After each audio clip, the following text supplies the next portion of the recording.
Kerjasama antar negara. Julio Fadil Watur-Rahim, kelas 10 TKR 2. Jelaskan yang dimaksud dengan kerjasama antar negara. Kerjasama internasional diartikan sebagai hubungan kerjasama yang dilakukan oleh dua atau lebih negara merdeka berdaulat untuk mencapai tujuan tertentu. Bentuk kerjasama ini saling menguntungkan antara negara dengan negara lainnya. Kerjasama ini bisa bilateral maupun multilateral. Kerjasama bilateral. Jelaskan dimaksud dengan kerjasama bilateral. Bilateral adalah hubungan antara dua negara dengan tujuan saling menguntungkan atau antar kedua belah pihak. Saat ini Indonesia telah menjalani kerjasama bilateral dengan 116 dua negara serta satu teritori khusus yang berupa non-self semi-signatory. 2. Sebutkan dan jelaskan 3 bentuk kerjasama. Memelihara kepentingan nasional, memelihara perdamaian dan meningkatkan kesejahteraan ekonomi. 3. Sebutkan 10 negara diajak kerjasama bilateral oleh Indonesia: Afrika, Afghanistan, Albania, Aljazair, Amerika Serikat, Arab Saudi, Argentina, Australia, Austria, Azerbaijan. Sebutkan, jelaskan, serta berikan contoh bidang kerjasama bilateral. Kerjasama bidang hukum antara Indonesia dan Rusia dimulai sejak tahun. Kerjasama diawali dengan pendatanganan bantuan hukum timbal balik di Moskow pada tahun 2019. Selanjutnya di bulan Maret tahun 2023, lalu kedua negara melakukan perjanjian ekstradisi di Bali. Malaysia sampai Indonesia memperkuat pemasaran, meningkatkan kapasitas perdagangan, memfasilitasi untuk menuju perdagangan yang adil, serta ikut berpartisipasi mewujudkan misi investasi dan bisnis kelapa sawit. Hal ini dibuktikan Indonesia sampai Malaysia menjadi produsen utama kelapa sawit dunia.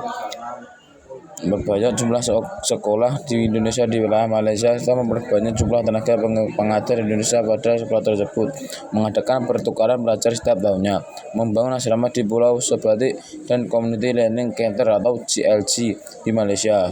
Jumlah bentuk kerjasama yang dibicarakan antara lain rencana suplai beras Kamboja ke Indonesia, suplai pupuk Indonesia ke Kamboja, investasi di bidang pertanian dan infrastruktur, serta penawaran beasiswa dan pelatihan peningkatan kapasitas SDM pertanian Kamboja. Kerjasama regional. Jelaskan dimaksud dengan kerjasama regional. Kerjasama regional adalah kerjasama antara negara-negara di kawasan yang melibatkan lebih dari dua negara.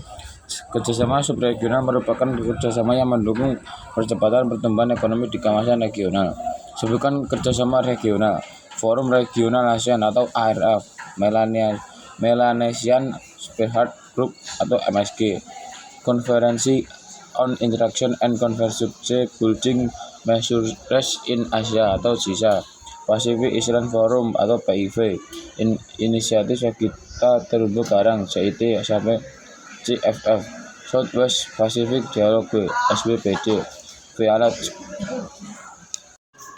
ASEAN. Tanggal deklarasi ASEAN yaitu tanggal 8 Agustus 1967. Negara pendiri: Brunei Darussalam, Indonesia, Kamboja, Laos, Malaysia, Myanmar, Filipina, Singapura, Thailand, dan Vietnam.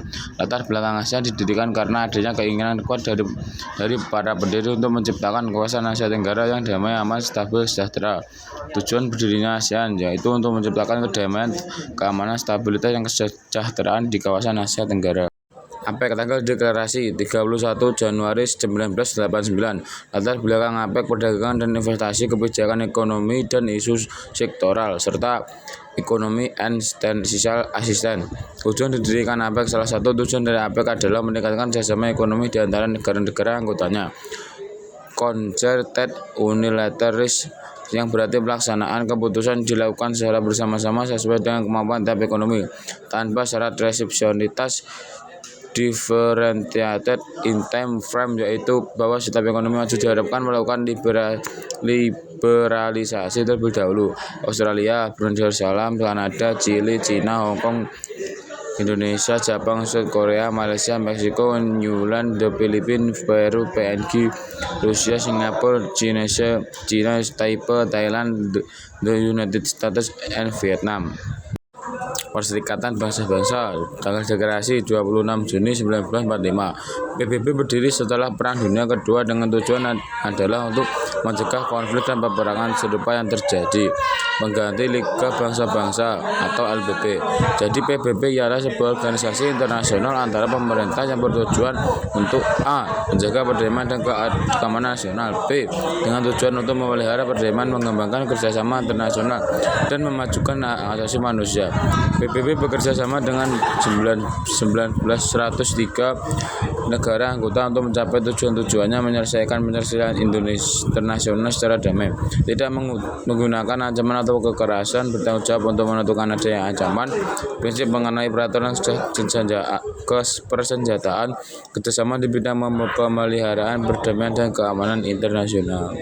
WTO tanggal deklarasi 1 Januari.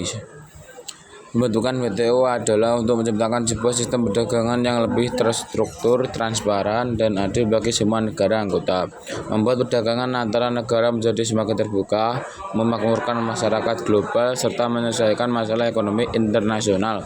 5 prinsip-prinsip perdagangan dalam WTO, sama seperti GATT terdahulu, adalah non-discrimination, non-foreign, national treatment, dan national treatment di bidang perpajakan dan peraturan dalam negeri.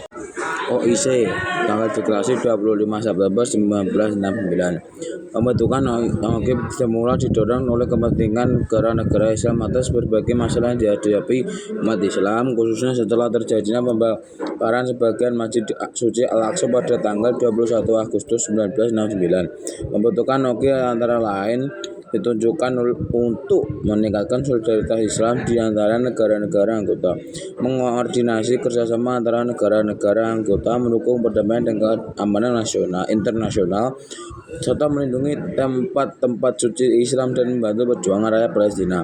Keanggotaan Indonesia di OIC secara prinsip adalah refleksi dinamika nasional sebagai negara dengan penduduk Islam terbanyak di dunia.